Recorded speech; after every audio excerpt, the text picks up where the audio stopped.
O que você diria se eu contasse que presenciei o momento exato em que um adolescente de 15 anos viu o céu se abrir?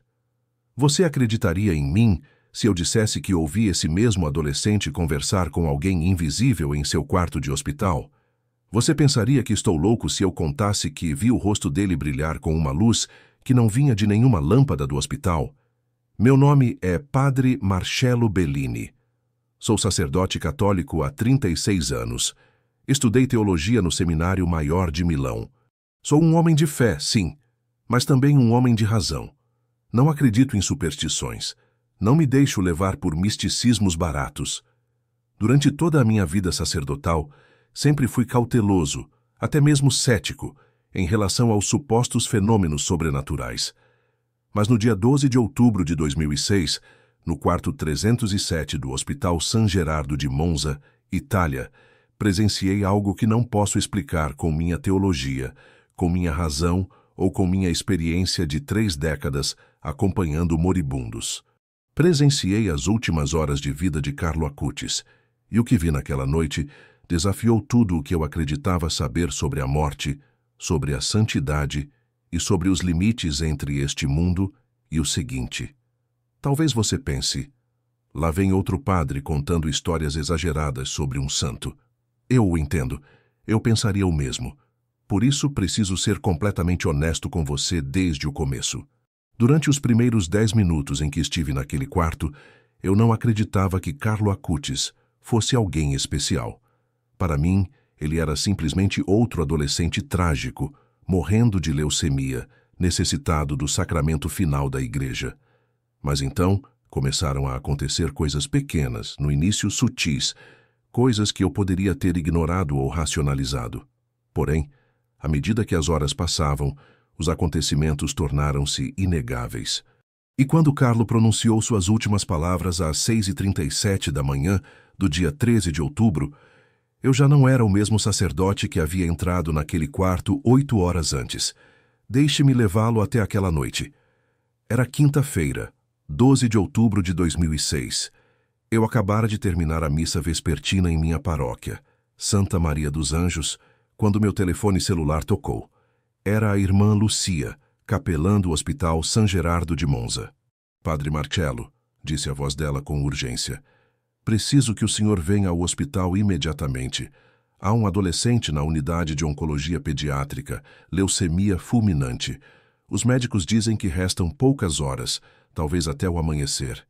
Os pais são católicos devotos e pediram a extrema unção. Olhei para o relógio. Eram 10h47 da noite. Eu estava cansado. Tinha sido um dia longo atendendo confissões e visitando enfermos. Meu corpo de 48 anos já não possuía a resistência dos tempos de seminário. Mas quando um moribundo chama, um sacerdote responde. Estou a caminho, irmã, respondi, enquanto pegava minha estola roxa, o óleo sagrado e meu breviário. O trajeto da paróquia até o hospital levaria uns 20 minutos sob a chuva. Enquanto dirigia pelas ruas molhadas de Monza, com os limpadores de para-brisa batendo ritmicamente, rezei em silêncio. Senhor, dá-me as palavras certas para esta família. Dá-me força para acompanhar este jovem em sua passagem. Concede-me a tua graça para ser instrumento da tua paz. É o que sempre rezo antes de administrar a extrema unção. Mas naquela noite, sem saber, eu deveria ter rezado. Senhor, prepara-me para o que estou prestes a presenciar. Prepara o meu coração para encontrar não apenas um adolescente moribundo, mas alguém que já tem um pé no céu. Cheguei ao Hospital San Gerardo às 11h15 da noite.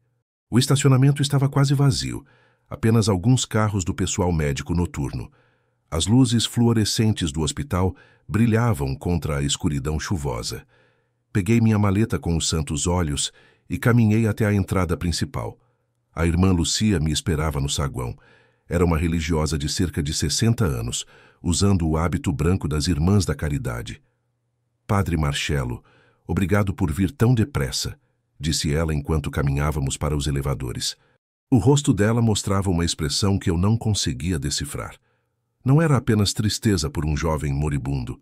Havia algo mais. Irmã, perguntei enquanto esperávamos o elevador, O que pode me dizer sobre este rapaz? Ela apertou o botão do terceiro andar e suspirou profundamente. Padre, Carlo Acutis tem 15 anos. Foi diagnosticado com leucemia promielocítica aguda há apenas 10 dias. É um tipo muito agressivo. Os médicos tentaram quimioterapia de emergência, mas o corpo dele não respondeu. Hoje à tarde, informaram à família que não há mais nada que possa ser feito do ponto de vista médico. O elevador subia lentamente. E como o rapaz está lidando com a notícia? Perguntei. A irmã Lucia me olhou com aqueles olhos azuis profundos. Padre, esse é o detalhe estranho. Carlo não está com medo, não chora, não está zangado com Deus. Ele está em paz. Uma paz que nunca vi em um adolescente que sabe que vai morrer. As portas do elevador se abriram no terceiro andar. O cheiro característico de hospital me atingiu. Desinfetante, medicamentos, doença. Caminhamos pelo corredor da oncologia pediátrica. Normalmente, esses corredores têm uma atmosfera pesada, carregada com o sofrimento das crianças doentes. Mas naquela noite, à medida que nos aproximávamos do quarto 307, senti algo diferente. Não consigo explicar racionalmente, mas era como se o próprio ar estivesse mais leve, mais puro, como se houvesse uma presença invisível que mudava a atmosfera do lugar. Aqui é, padre, disse a irmã Lucia, apontando para a porta do quarto 307. Os pais estão lá dentro com ele. Chamam-se Andrea e Antônia Salzano. São boas pessoas, católicos praticantes. Estão destroçados, obviamente, mas têm fé. Antes de eu bater a porta, a irmã Lucia me segurou pelo braço. Padre Marcello, há algo mais que o senhor precisa saber. Carlo tem falado sobre a morte de uma forma muito particular. Ele não fala dela com medo, fala como se fosse um encontro esperado com alguém que ama profundamente. Bati suavemente à porta. Uma voz feminina, quebrada pelo choro, respondeu. Entre. Abri a porta e entrei no quarto 307. A primeira coisa que vi foram os pais de Carlo. Andrea Acutis, um homem de uns 40 anos, de terno amassado, estava sentado numa cadeira junto à janela, com a cabeça entre as mãos. Antônia Salzano, uma mulher elegante de cabelo escuro preso, estava em pé ao lado da cama, segurando a mão do filho. Os olhos dela estavam vermelhos e inchados, mas havia em seu rosto uma serenidade inexplicável. E então vi Carlo. Ele estava deitado na cama do hospital, ligado a vários monitores e tubos intravenosos. A cabeça completamente careca por causa da quimioterapia. A pele tinha aquela palidez típica dos pacientes com leucemia avançada. Era um rapaz magro, quase frágil, vestindo uma bata hospitalar azul clara. Mas o que me impactou não foi sua aparência física debilitada, foi o seu rosto. Carlo Acutis estava sorrindo. Não era um sorriso forçado nem fingido, era genuíno. Seus olhos castanhos brilhavam com uma luz que não tinha nada a ver com as lâmpadas do hospital. Ele me olhou diretamente e disse, com voz suave, mas clara, Boa noite, Padre Marcello. Obrigado por vir. Sei que é tarde e que provavelmente o senhor está cansado depois de um longo dia. Fiquei paralisado na entrada do quarto. Um adolescente de 15 anos, morrendo de leucemia, com poucas horas de vida, preocupado se eu estava cansado. Carlo, disse aproximando-me da cama, não estou cansado de forma alguma. É uma honra estar aqui com você. Sentei-me na cadeira ao lado da cama. De perto pude ver os estragos da doença, as olheiras profundas, as veias marcadas nos braços, onde os tratamentos haviam deixado hematomas, a extrema magreza. Mas também vi algo mais, algo que, em meus 32 anos como sacerdote, só tinha visto nas pinturas dos santos medievais, uma paz sobrenatural que irradiava de todo o seu ser. Padre, disse Carlo com aquela voz suave, posso fazer uma confissão antes do sacramento da unção? Claro que podia. A confissão é sempre bem-vinda antes da extrema unção. Senhor e senhora Acutis, disse voltando-me para os pais, podem nos deixar a sós por alguns minutos? Antônia beijou a testa do filho. Andrea aproximou-se e apertou-lhe a mão. Ambos saíram do quarto em silêncio. Quando a porta se fechou, coloquei minha estola roxa em volta do pescoço e pronunciei as palavras rituais. Que o Senhor esteja em teu coração e em teus lábios, para que possas confessar todos os teus pecados com verdadeira contrição. Carlo fechou os olhos por um momento, como se estivesse buscando em sua memória. Depois os abriu e disse: Padre, eu me confessei regularmente durante toda a minha vida. Meu último sacramento de reconciliação foi há 2 semanas, justo antes de receber o diagnóstico. Desde então, não cometi nenhum pecado grave, mas há algo que pesa em minha consciência. Inclinei-me mais perto. Diga, Carlo.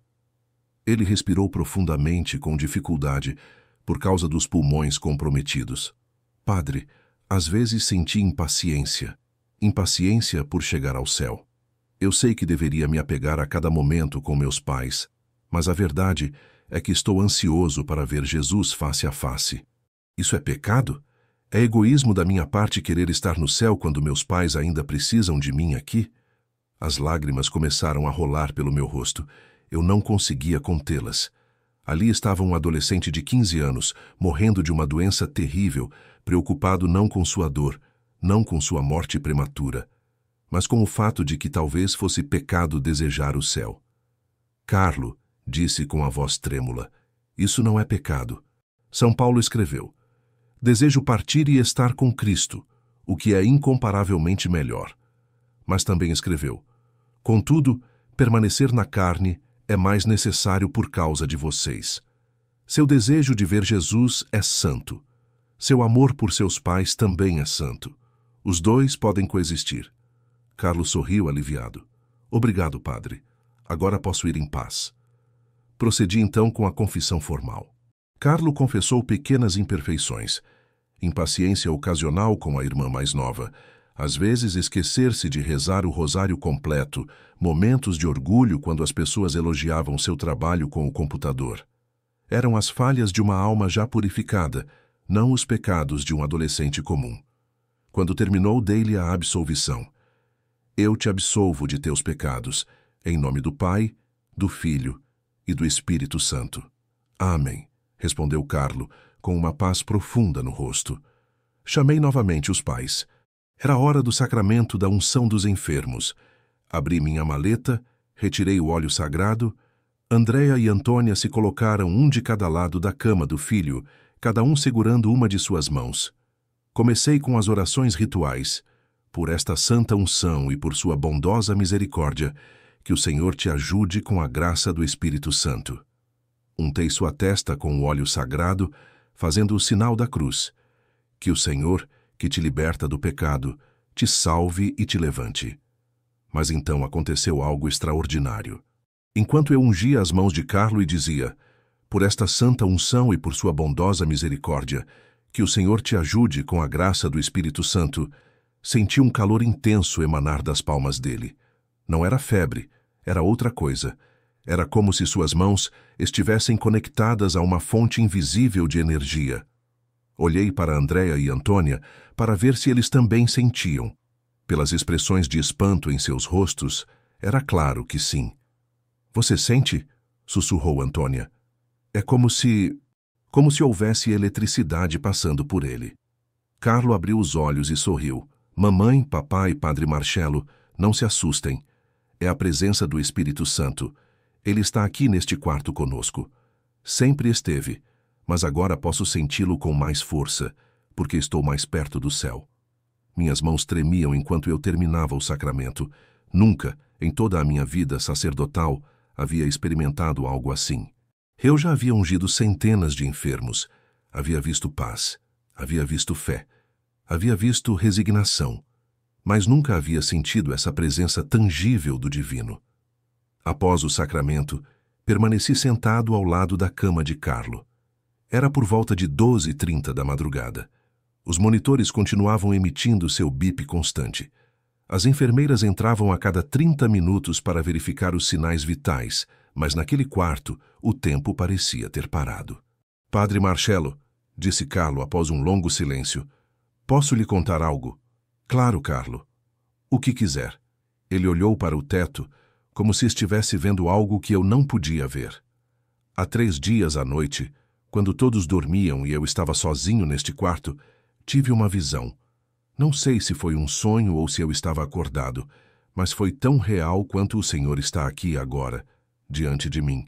Meu coração começou a bater mais rápido. O que você viu, Carlo? Vi a Virgem Maria, disse ele com absoluta convicção. Ela estava de pé exatamente onde o Senhor está agora. Usava um manto azul brilhante e seu rosto era mais belo do que qualquer coisa neste mundo. Ela não falou com palavras, mas eu entendi sua mensagem em meu coração. E que mensagem era essa? Perguntei, completamente absorto em seu relato. Ela me disse que meu sofrimento não é em vão, que eu ofereceria minha doença pelo Papa e pela Igreja. Mostrou-me que minha morte não seria o fim, mas o começo da minha verdadeira missão. Disse-me que, através da minha vida curta, Deus tocaria os corações de milhões de jovens afastados da Eucaristia. Antônia começou a chorar baixinho. Andréa apertou com força a mão do filho. Carlo, perguntei com a voz trêmula, você tem medo da morte? Ele olhou diretamente nos meus olhos. Padre, o senhor tem medo de voltar para casa depois de um longo dia de trabalho? O senhor tem medo de encontrar alguém que ama profundamente? É assim que vejo a morte. Não é um fim, é voltar para casa. É encontrar-me com Jesus, que me amou antes mesmo de eu existir. Nunca em toda a minha vida havia ouvido alguém, muito menos um adolescente, falar da morte com tamanha paz e clareza. As horas passaram. Eram 2 da madrugada, depois 3, depois 4. Os médicos haviam dito que Carlo não chegaria ao amanhecer, mas ele continuava desperto, conversando conosco. Contou-nos sobre sua paixão pela Eucaristia, como desde criança sentia um amor profundo por Jesus no sacramento. Falou sobre seu projeto na internet, documentando milagres eucarísticos ao redor do mundo. Padre, disse por volta das 4h30 da manhã, quero que saiba algo importante. A Eucaristia é nossa estrada para o céu. Cada vez que recebemos Jesus na comunhão, estamos tocando o céu com as mãos. As pessoas não entendem o tesouro que têm. Vão à missa como se fosse uma obrigação entediante. Mas se realmente entendessem que o próprio Deus está ali, esperando por elas, recebendo-as, amando-as. Se entendessem isso, as igrejas estariam cheias dia e noite. Suas palavras eram como fogo. Apesar do corpo fraco e moribundo, seu espírito ardia com um zelo apostólico que eu raramente via, nem mesmo em padres com décadas de ministério. Por volta das 5 da manhã, algo mudou. Carlo fechou os olhos por vários minutos. Os monitores começaram a emitir sons diferentes. Sua respiração tornou-se mais superficial. Antônia inclinou-se sobre ele. Carlo, meu amor, você está bem? Ele abriu os olhos lentamente, mas havia algo diferente em seu olhar. Era como se estivesse vendo além daquele quarto, além deste mundo. Mamãe e papai, sussurrou com dificuldade. Não chorem por mim. Estou prestes a conhecer Jesus pessoalmente. Prometo que vou interceder por vocês desde o céu. Vou pedir a Deus que lhes dê força para continuar e que, algum dia, quando chegar o tempo de Deus, nós nos reencontraremos no paraíso. As lágrimas escorriam livremente pelo meu rosto. Eu não conseguia contê-las. Naquele momento, soube com absoluta certeza que estava presenciando algo sagrado. Não era apenas a morte de um adolescente, era o nascimento de um santo. A luz da aurora começava a penetrar pela janela do quarto 307, tingindo o céu de tons rosados e dourados. E Carlo Acutis, com um sorriso no rosto, preparava-se para sua última viagem. A luz da manhã enchia lentamente o quarto 307 quando Carlo abriu os olhos novamente. Eram 5h45 da manhã do dia 13 de outubro de 2006. Haviam-se passado quase 7 horas desde que eu havia entrado naquele quarto como um sacerdote comum, cumprindo o dever de sempre. Mas em 7 horas eu havia testemunhado algo que transformaria completamente meu entendimento do que é a santidade. Carlo respirava com dificuldade. Agora, cada inspiração parecia exigir um esforço sobre-humano. Os monitores mostravam que sua pressão arterial estava caindo perigosamente. Seu ritmo cardíaco tornava-se irregular.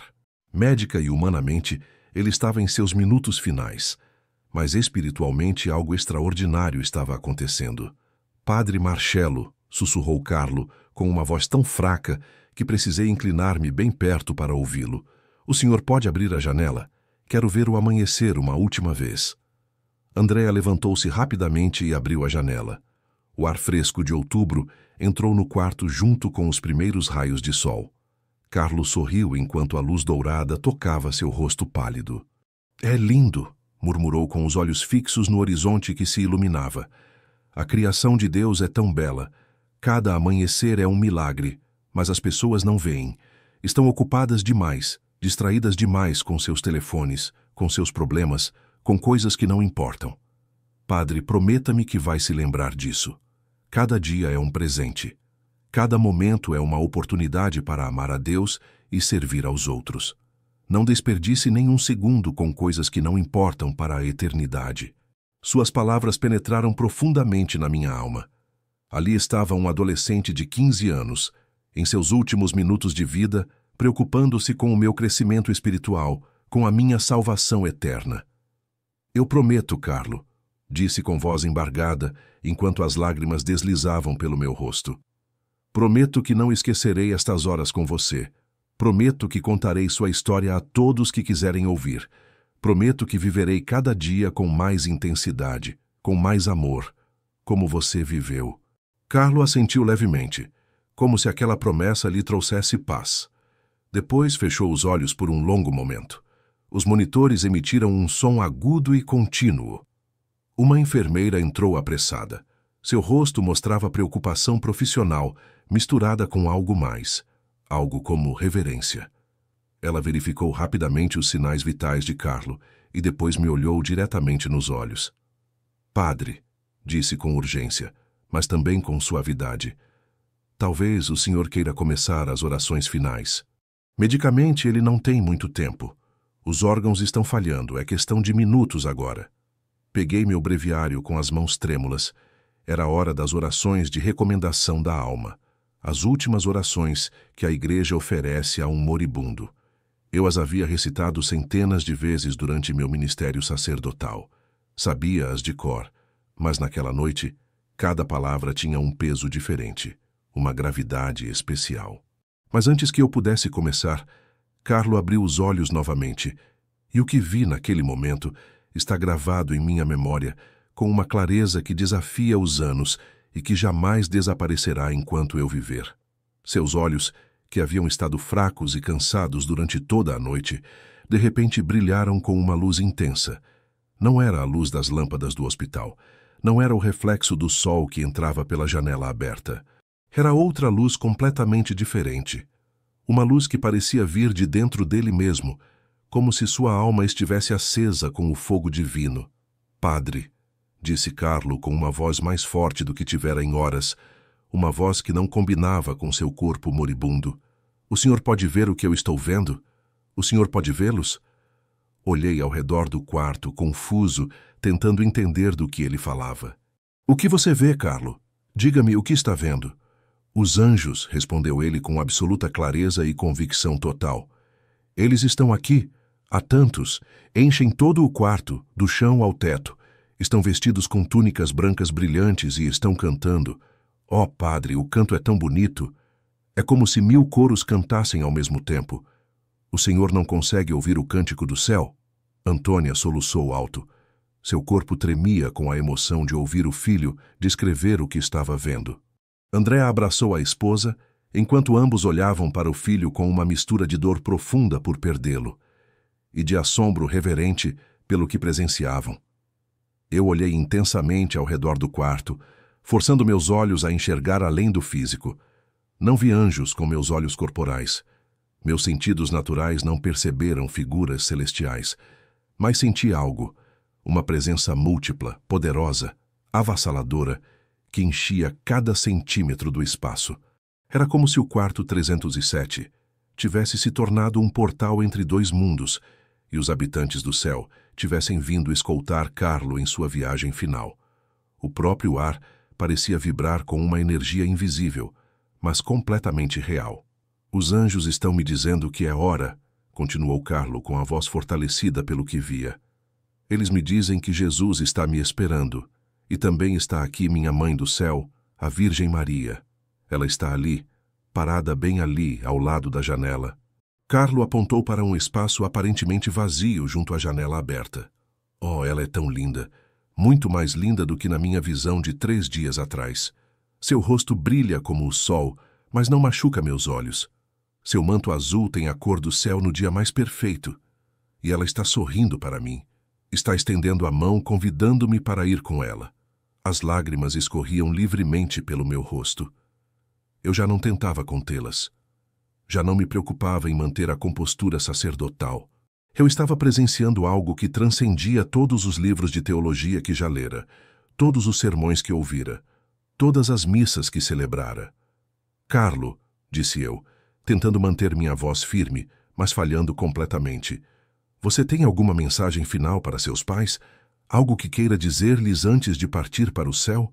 Carlo desviou o olhar da visão celestial, que só ele podia ver, e fitou sua mãe e seu pai com um amor tão profundo, tão puro, que parecia quase palpável no ar. Mamãe, papai, começou Carlo com voz clara, apesar de sua condição física debilitada. Vocês me deram tudo. Deram-me a vida, deram-me um lar cheio de amor, ensinaram-me a amar a Deus, levaram-me à missa todos os domingos desde que eu era bebê. Mostraram-me como viver uma vida de fé autêntica, não só de palavras, mas de ações. Obrigado. Obrigado por serem os melhores pais que um filho poderia pedir. Obrigado por cada sacrifício que fizeram por mim. Não fiquem tristes por mim. Por favor, não chorem de tristeza. Estou indo para um lugar de alegria infinita, de paz eterna. Vou estar com Jesus que me amou antes mesmo de eu existir. E do céu vou cuidar de vocês. Vou interceder por vocês todos os dias. Vou pedir a Deus que os encha de sua graça. E quando chegar a hora de vocês, quando for o tempo perfeito de Deus, eu estarei esperando nas portas do paraíso. Receberei vocês de braços abertos e entraremos juntos na presença de Deus. Antonia inclinou-se sobre o filho. Suas lágrimas caíam sobre o rosto pálido de Carlo. Ela o beijou na testa com ternura infinita, como fizera 1000 vezes quando ele era apenas um menininho. Eu te amo, Carlo. Eu te amo mais do que a minha própria vida. Você é a melhor coisa que me aconteceu neste mundo. Andréa, com a voz quebrada pela emoção, apertou a mão do filho com toda a força que tinha. Meu filho, estou tão orgulhoso de você, tão orgulhoso do homem de Deus em que se tornou, tão orgulhoso de sua fé, de seu amor por Jesus, de sua paixão pela Eucaristia. Você viveu mais santidade em 15 anos do que a maioria das pessoas em 80. Carlo sorriu fracamente, aquele mesmo sorriso que mantivera durante toda a sua agonia. Eu amo vocês, mamãe e papai. Sempre amarei. Nada, nem mesmo a morte, pode separar o nosso amor. Então, ele se voltou para mim, com urgência nos olhos. Padre Marcello, o senhor pode me dar a comunhão uma última vez? Quero receber Jesus em meu coração antes de me encontrar com ele face a face. Meu coração acelerou com o pedido. Carlo, eu não trouxe a Eucaristia comigo. Quando me chamaram esta noite, eu não sabia que você estaria consciente o suficiente para recebê-la. Pensei que viria apenas para lhe dar a unção dos enfermos. Por favor, sussurrou ele, com uma intensidade que contrastava com sua fraqueza física. Chame a capela do hospital. Deve haver um sacrário aqui. Eu preciso receber Jesus uma última vez. É o meu último desejo nesta terra. Quero que a última coisa a tocar meus lábios seja o Senhor, o corpo de Cristo. Não havia tempo a perder. Saí correndo do quarto e fui procurar a irmã Lucia. Encontrei-a em seu pequeno escritório, ao lado da capela do hospital, rezando o rosário na penumbra da madrugada. Irmã, disse eu quase sem fôlego, preciso levar a Eucaristia a Carlo Acutis imediatamente. Ele está pedindo a comunhão. É seu último desejo. Ela me olhou com uma compreensão profunda, como se soubesse exatamente o que estava acontecendo naquele quarto. É claro, padre. Vou preparar o Santíssimo agora mesmo. Em menos de 5 minutos, voltei ao quarto 307 com o cibório sagrado contendo a hóstia consagrada. A irmã Lucia me acompanhou levando uma vela acesa, como é tradição quando se leva o viático, a última comunhão, a um moribundo. Quando entramos, A atmosfera do quarto havia mudado ainda mais. Era como se o véu entre o céu e a terra tivesse se tornado tão fino que se podia quase estender a mão e tocar o mundo invisível. Havia uma densidade no ar, uma presença impossível de negar. Abri o cibório com reverência e segurei a hóstia consagrada com os dedos trêmulos. Carlo, disse eu com voz solene, tentando manter a dignidade do momento sagrado. O corpo de Cristo. Amém, respondeu Carlo com os olhos fechados e as mãos juntas sobre o peito, em posição de oração. Coloquei a hóstia em sua língua com todo o cuidado do mundo, e então aconteceu algo que nunca esquecerei enquanto viver, algo que desafia toda explicação natural. No exato momento em que a Eucaristia tocou a língua de Carlo, seu rosto se iluminou. Não é metáfora, não é exagero piedoso, não é o embelezamento de uma lembrança distante. Seu rosto literalmente brilhou com uma luz radiante que encheu todo o quarto, expulsando as sombras da madrugada. Andréia gritou, "Meu Deus, o que está acontecendo?" Antônia caiu de joelhos ao lado da cama, as mãos cobrindo a boca em choque absoluto. A irmã Lucia fez o sinal da cruz repetidas vezes, murmurando orações em latim. Eu permaneci paralisado, segurando o cibório em minhas mãos trêmulas, incapaz de me mover, incapaz de falar, apenas capaz de observar. A luz emanava de Carlo como se houvesse uma estrela dentro de seu peito irradiando através da pele. Não era uma luz natural, não era o reflexo de nenhuma lâmpada. Era uma luz sobrenatural, celestial, que transformava todo o quarto em um espaço sagrado. Durou cerca de 30 segundos, talvez 1 minuto. Era impossível medir o tempo naquele momento, porque parecia que havíamos saído do tempo ordinário. Quando a luz finalmente começou a se dissipar, lentamente, como um pôr do sol divino, Carlo abriu os olhos. Havia lágrimas de pura alegria escorrendo por suas faces pálidas. "Obrigado, Padre", sussurrou com uma voz cheia de profunda gratidão. "Obrigado por trazer Jesus para mim uma última vez. Agora estou pronto. Agora posso partir em paz, porque levo Jesus dentro de mim. Ele está no meu coração, e logo eu estarei no dele." Os monitores começaram a soar mais intensamente, suas alarmes eletrônicas rompendo o silêncio reverente. A enfermeira, que havia ficado esperando do lado de fora, entrou novamente. Ela olhou para as telas com uma expressão profissional, mas misturada com algo mais, algo que parecia reverência. Verificou rapidamente os sinais vitais de Carlo e depois me fitou com um olhar direto. "Padre", disse ela com urgência, mas em tom suave, "talvez o senhor deva começar as orações finais. Medicamente, ele não tem muito tempo. Seus órgãos estão falhando. É questão de minutos agora." Sentei-me ao lado da cama de Carlo e peguei meu breviário preto, já gasto por décadas de uso. Era o momento das orações de recomendação da alma, as preces que a Igreja reza há séculos pelos moribundos, as palavras que acompanham a alma cristã em sua passagem deste mundo para o próximo. Comecei com voz trêmula, mas decidida.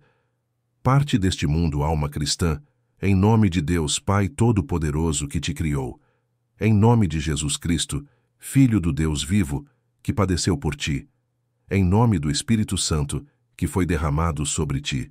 Enquanto eu recitava as antigas orações em espanhol, traduções dos ritos latinos que a Igreja preserva há séculos, Carlo mantinha os olhos fechados, mas seus lábios se moviam em oração silenciosa. Eu podia ver que ele falava com alguém, embora nenhum de nós pudesse ouvir as palavras. Em nome dos anjos e arcanjos, em nome dos tronos e dominações, em nome dos principados e potestades, em nome dos querubins e serafins. Recitei os nomes de todos os santos, invocando-os como intercessores, para acompanharem a alma de Carlo em sua travessia. São Miguel Arcanjo, defende-o na batalha. São Gabriel, mensageiro do céu. São Rafael, medicina de Deus. Todos os santos anjos, guardem sua alma. Santa Maria, Mãe de Deus, intercede por ele. São José, patrono da boa morte, acompanha-o. São Pedro, portador das chaves do céu. São Paulo, pregador da graça. São João, o discípulo amado. Todos os santos apóstolos e evangelistas. Santa Maria Madalena. Santo Estevão, primeiro mártir. São Lourenço. todos os santos mártires que derramaram seu sangue por Cristo, São Gregório, Santo Agostinho, São Bento, todos os santos monges e eremitas, Santa Catarina, Santa Luzia, Santa Teresa, todas as santas virgens, São Francisco de Assis, patrono de Carlo, todos os santos e santas de Deus, intercedam por ele. Venham em seu auxílio, santos de Deus. Saiam ao seu encontro, anjos do Senhor. Recebam sua alma e apresentem-na ao trono do Altíssimo. O quarto estava cheio de uma presença múltipla. Agora, embora meus olhos físicos não vissem nada, meu espírito sentia que estávamos cercados por uma grande nuvem de testemunhas, os santos e anjos que haviam vindo escoltar Carlo ao lar eterno. Eram 6h15 da manhã. O sol já estava completamente acima do horizonte, pintando o céu em tons dourados e rosados. O quarto 307 estava banhado pela luz natural do amanhecer, misturada à luz sobrenatural que parecia emanar das próprias paredes. Carlo abriu os olhos uma última vez, mas havia algo diferente em seu olhar. Era como se ele já não estivesse completamente conosco. Era como se uma parte dele já tivesse cruzado o limiar invisível entre este mundo e o próximo. Ele olhou para cima, em direção ao teto, mas era evidente que via algo que nós não podíamos ver. Algo glorioso, algo que enchia seu rosto de admiração total. "É tão bonito", murmurou com seu último sopro de força. "É mais bonito do que jamais imaginei. Não tenham medo. O céu é real. Jesus é real. O amor de Deus é mais grandioso, mais profundo, mais intenso do que podemos imaginar com nossa mente limitada. Não tenham medo da morte. Ela é apenas uma porta que se abre para o amor infinito." Sua respiração tornava-se mais rasa a cada palavra. Cada inspiração era um esforço visível, um trabalho que seu corpo exausto mal conseguia sustentar. Antonia segurava sua mão direita, apertando-a com desespero, como se pudesse mantê-lo neste mundo pela força do amor materno. Andréa segurava a esquerda, murmurando orações contínuas entre os lábios. Eu tinha minha mão sobre sua testa, ainda ungida com o óleo sagrado que aplicara horas antes. "Carlo", disse suavemente, inclinando-me perto de seu ouvido, "entregue sua alma a Deus. Ele te ama. Ele está te esperando de braços abertos. Preparou um lugar especial para ti em seu reino. Não tenha medo. Vá em paz, filho amado de Deus." Carlo sorriu. Foi o sorriso mais belo, mais sereno e mais radiante que já vi em toda a minha vida.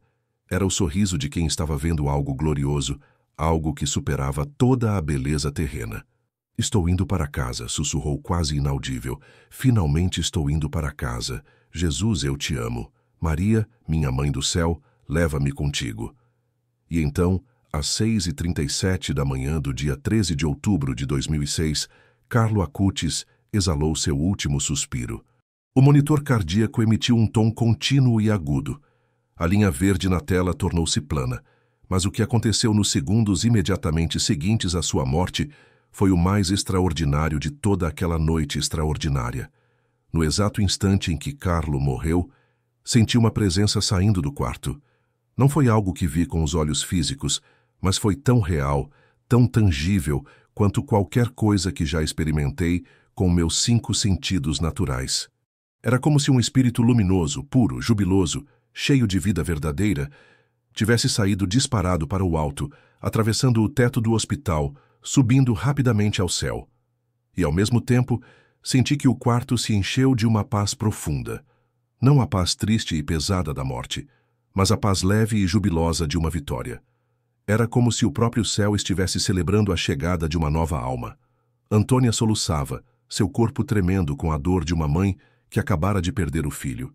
Mas entre as lágrimas repetia várias vezes: "Obrigada, Deus. Obrigada por tê-lo me emprestado por 15 anos. Obrigada pelo dom incrível de ser sua mãe.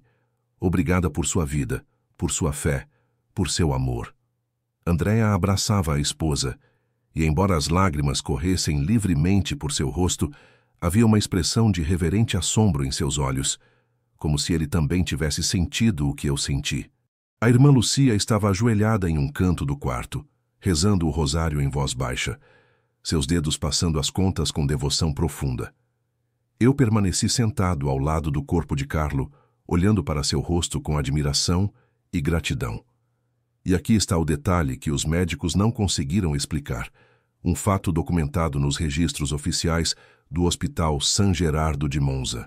O rosto de Carlo, após a morte, não mostrava nenhum sinal de sofrimento, nenhuma evidência da dor terrível causada pela leucemia.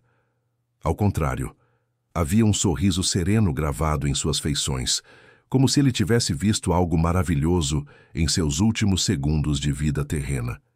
Seus traços estavam completamente relaxados, em total paz. Não havia tensão, nem medo, nem angústia. Era como se estivesse dormindo após um dia feliz e completo, não como alguém que havia morrido de uma doença terrível e agressiva. Fiquei naquele quarto por mais 2 horas, incapaz de sair, incapaz de me separar do espaço sagrado onde havia testemunhado um milagre. Os médicos vieram para certificar oficialmente o óbito. As enfermeiras vieram preparar o corpo para o traslado, mas eu não conseguia me mover. Sentia que havia presenciado algo que mudaria minha vida para sempre, que me fora dado um presente extraordinário. Ver um santo moderno no momento de sua passagem para o céu. Por fim, por volta das 9 da manhã, quando o hospital começava a se encher com as atividades do dia, despedi-me de Andrea e Antônia. Antonia me abraçou com força. "Padre Marcello", disse ela, enquanto as lágrimas molhavam minha batina. "Obrigada por acompanhar nosso filho em suas últimas horas. Não sei exatamente o que o senhor viu esta noite, mas espero que um dia possa compartilhar este testemunho com o mundo inteiro. As pessoas precisam saber que os santos não são apenas figuras do passado distante. Deus continua levantando os santos, até mesmo em nossa era moderna, especialmente agora quando a fé é atacada de todos os lados.